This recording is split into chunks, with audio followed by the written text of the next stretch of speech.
Welcome back to Goody Graps. This is our recap of tonight's episode of Friday Night Smackdown. I have a few grievances I would like to get off my chest. Before you get to those grievances, I think we both want to just say thanks for all the love on our channel, guys. We hit 100 subscribers this week. 100. Which is crazy because we just started doing this like a week ago. So yeah, thank you for all the love. Thanks for all the likes, for watching our videos. Yeah, we appreciate you guys. Yeah, really appreciate all the support and love getting to just like share our love of wrestling with you guys. And yeah, looking forward to just continuing to grow and hit more milestones with you guys all together as a community. Yay, now that we've gotten all the love out of the way. Yeah, SmackDown's been boring as fuck lately. They're in a holding pattern before the Royal Rumble. Like, that's going to be the tipping point where every story on the road to WrestleMania kicks off. But right now, it's like they're just going through the motions, just week by week, show by show until we get there. And there's a bunch of like feuds and matches with no stakes. A lot of people that we've seen fighting each other a lot for the last year still mixing it up. And the women's division getting absolutely, like, with so much more time, they're still getting, like, all of their Royal Rumble announcements were one after the other tonight, crammed into like a 15-minute span. And they could have all had their own individual moments to announce their Rumble entries. I felt like it was so unfair because we've seen the men's division having their big like Rumble lead up, like, oh, the promo's been so good, everyone's so excited about it, and then the women all just kind of showed up tonight and were like, oh yeah, me too. Oh yeah, me too. Yeah. Well, like you said, there's been huge announcements that have added to like the stakes and grandiosity, I guess, of the men's rumble. And everything that we see on YouTube and on Twitter is just like, is this going to be the most stacked men's rumble yet? And like they've had a chance to add that importance to it. The women's division has gotten hoed. Like they were given one segment tonight to build the entire rumble around. Was it even worth announcing Charlotte's return? Like, why not just let it be a surprise at the Rumble? It would have been really cool as a surprise, especially, like, I think we've kind of stopped predicting, but we were, like, almost every week making our predictions, like, is someone going to return tonight? Is Charlotte coming back? Is Jade coming back? Is Becky going to be back? You know? And so, I don't know. Yeah, this kind of took the mystery out, and we're just expecting to see her at the Rumble. But either way, happy to see her back.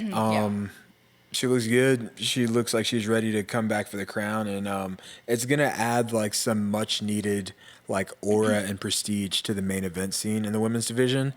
Without her, without Becky, like Asuka, a lot of the top women, it's felt like there's just like we haven't seen Rhea and Bianca fight. We haven't really seen Rhea and Io fight.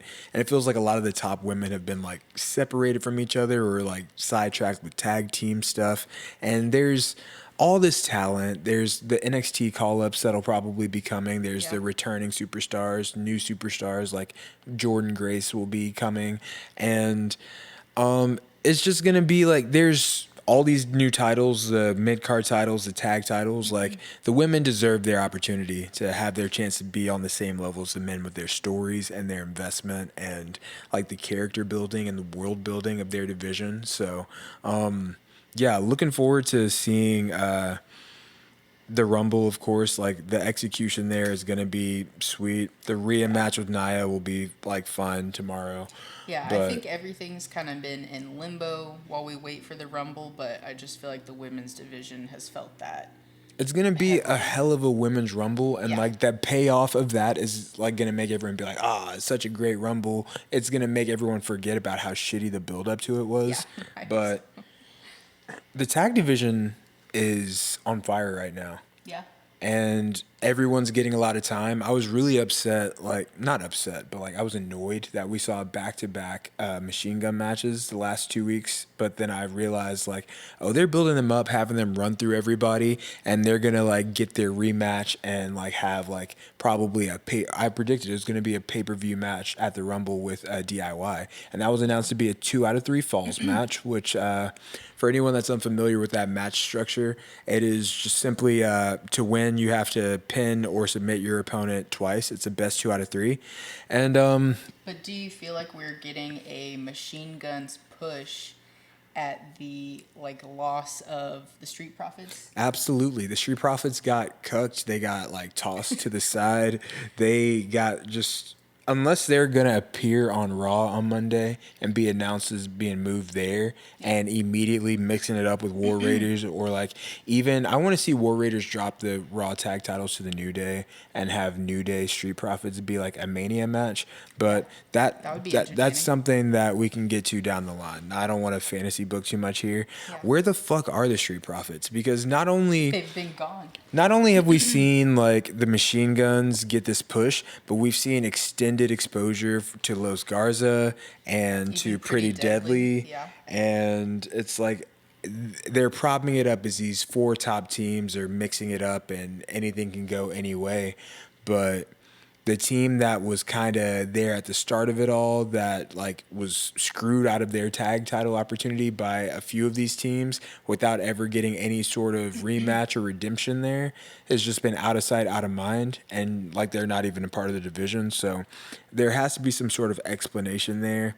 We see a lot online, the discourse about Triple H and black wrestlers, and we discussed Bianca, Naomi, Jade kind of being in the tag scene for the better part of a year, while there's It been just seems like things are very stagnant there, when they do have so many opportunities to kind of shift things around or follow different storylines, and they just seem to get overlooked.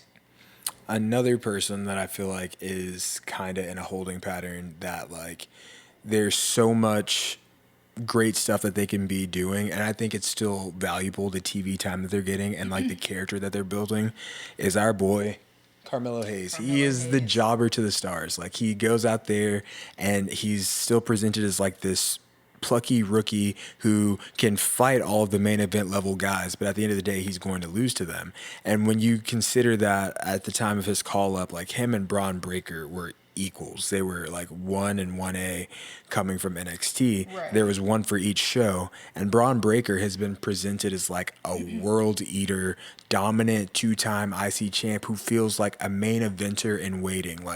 As soon as he loses the IC title, he's a main eventer. It's just a formality at that point. Yeah. And Carmelo could be right there at the same level.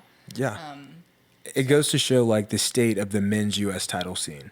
Where Shinsuke's off screen, I get his promos are better pre-recorded, as he can do them in Japanese and have captions, but have him show up on the show, have him attack somebody, have him I don't know, some explanation where this samurai came from. What even is he doing? It feels like his win derailed a lot of momentum that they had built with Carmelo, Andrade, LA Knight, Santos, and all of these guys are just sidekicks in other people's stories right now, and it seems like they're even being eclipsed by the likes of Jacob Fatu and Jimmy Uso. So a new talent that's gotten a lot of recent exposure,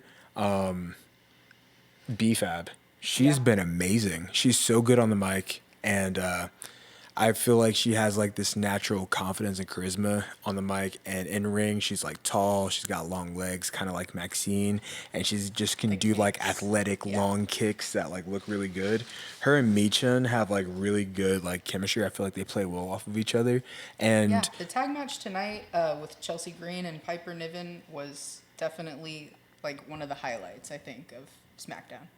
And I think just having those 4 characters in the orbit of the women's U.S. title, and I saw Piper backstage talking with Blair Davenport, it's just a sharp contrast to the men's U.S. title scene, which is cloudy, doesn't really have too much going on, where there's these distinct characters on the women's side that have all kind of been floating around, and Chelsea is so good in her character. Michin has been really good in hers, and their match next week for the title, I can really see Michin winning. I don't think Chelsea needs a gargantuan reign that lasts several months. I think that they can, they can pinball the title back and forth, but Michin deserves to be rewarded for the work that she's put in and to really establishing this women's mid card. And I think I'd really like to see like some similar emphasis be put on the women's mid card on Raw. As we know, Lyra is my favorite women's wrestler right now, and I think with the right opportunity, she can go and like have a run that like shows it's the IC title is supposed to be the workhorse belt where like you're going out there, you're having matches every week, you're defending frequently. I don't want to see too many vignettes and just like backstage segments. I want to see her in the ring defending the title and making it prestigious. But yeah, back to SmackDown. We got to see some new additions to the SmackDown roster tonight. We did, yeah. Damian Priest, Miz. The Miz, unwillingly, because now the Miz and the Wyatt Six are kind of stuck together, which I think we've all been wanting to see the Wyatt Six a little bit more. Yeah, it feels like they're kind of fumbling them a little bit too. Yeah. With the whole, there was more realism to them than what Bray did. The whole supernatural thing made it difficult to book him because, like, if you're supernatural, you can't be like losing to like a regular guy like Chad Gable. Right. But I don't know. Like, they had a matchup with the Alpha Academy.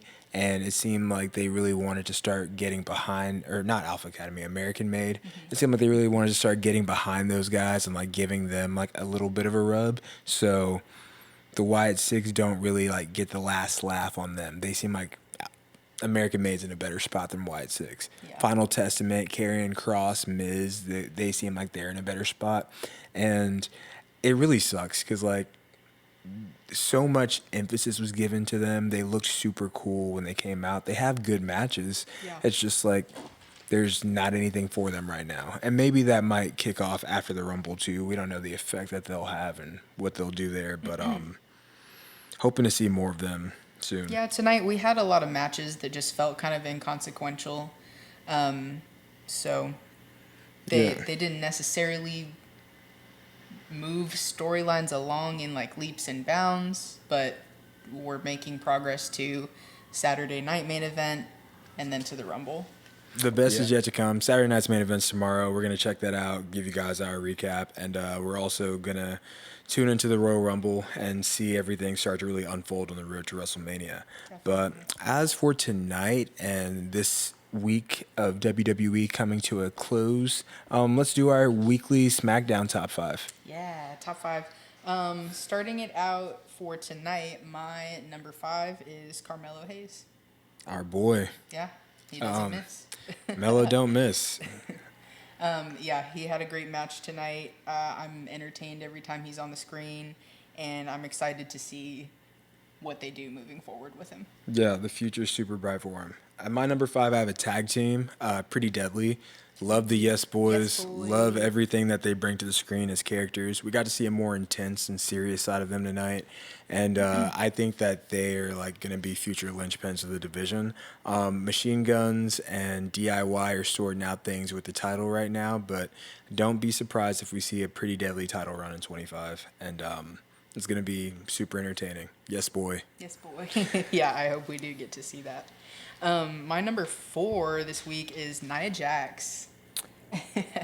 I feel like she is like the bad villain of the women's division, and she gives everybody, you know, some kind of She's obstacle. the perfect bully. Yeah, she's the perfect She's bully. so fucking She gives funny. everyone an obstacle to overcome. She can roast anybody on the mic. She's hilarious.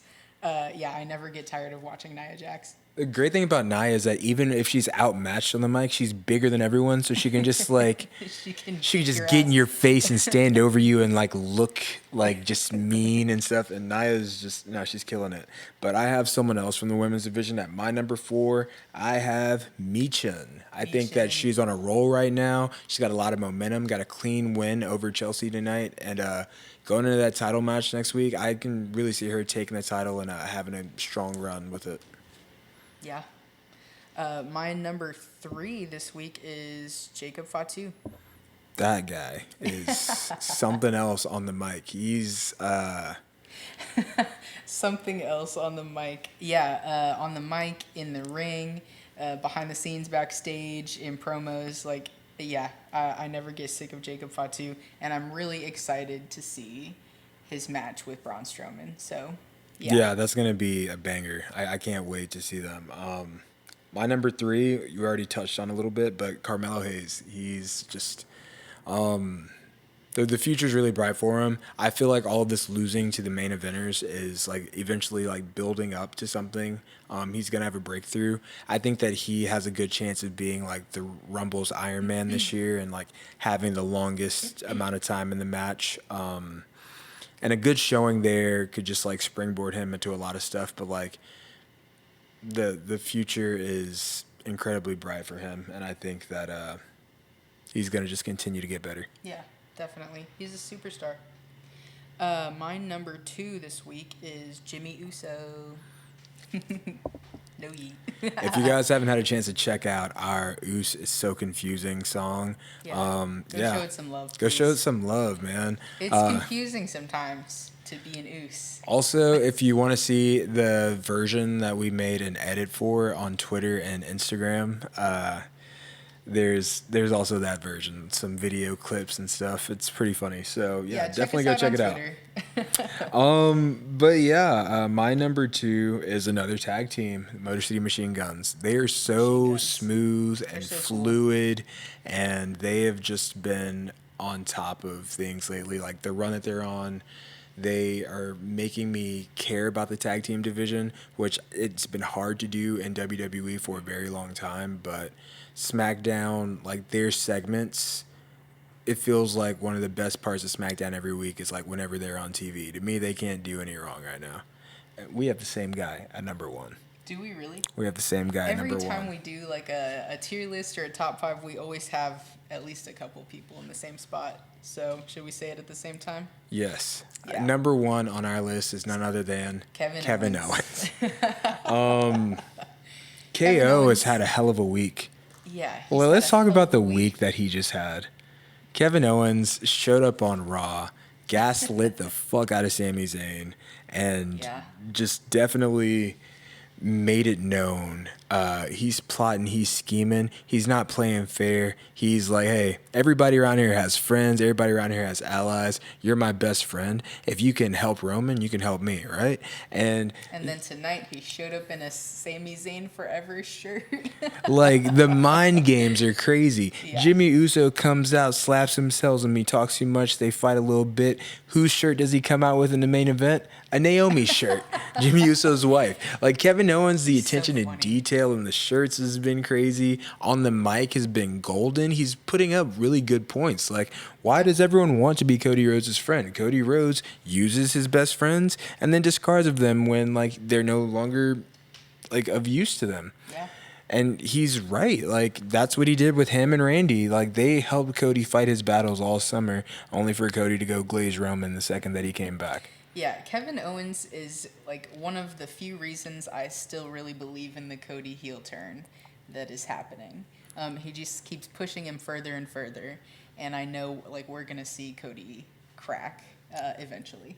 Cody was doing some glazing, some self-glazing tonight. Yeah. Like, you remember, he was like, oh, everyone's talking about how to get to the main event. Well, the way to get to the main event is to have this on your shoulder walking. And I was like, okay, all right, Mr. Rhodes. It'd be a shame if a certain little ginger was to come kick you in the face and help his little tubby buddy walk away with the strap. But, nah, man, I want to see Kevin win so bad. I do too.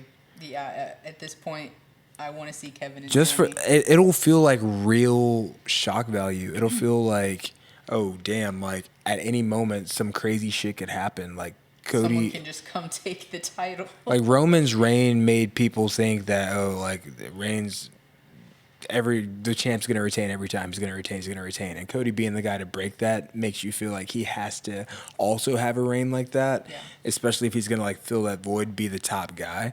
But no, take that shit off of him. I want Kevin versus Sammy for the title at Mania. Cody can fight Randy. He could fight John. He could fight whoever he wants to fight, and it'll make sense. But yeah. KO, you're on top of things, man. You're number 1 on this week's Goody Graps power rankings for both of us. Shout out to Kevin Owens. Yeah. Another cool episode of SmackDown.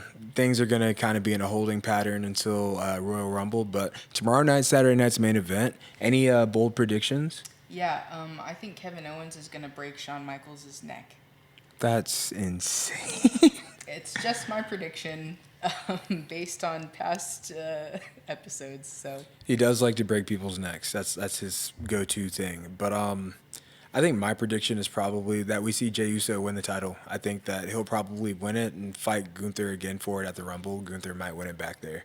But thanks again for 100 subscribers. Really appreciate the support, guys. And we will see you guys with a recap of Saturday night's main event.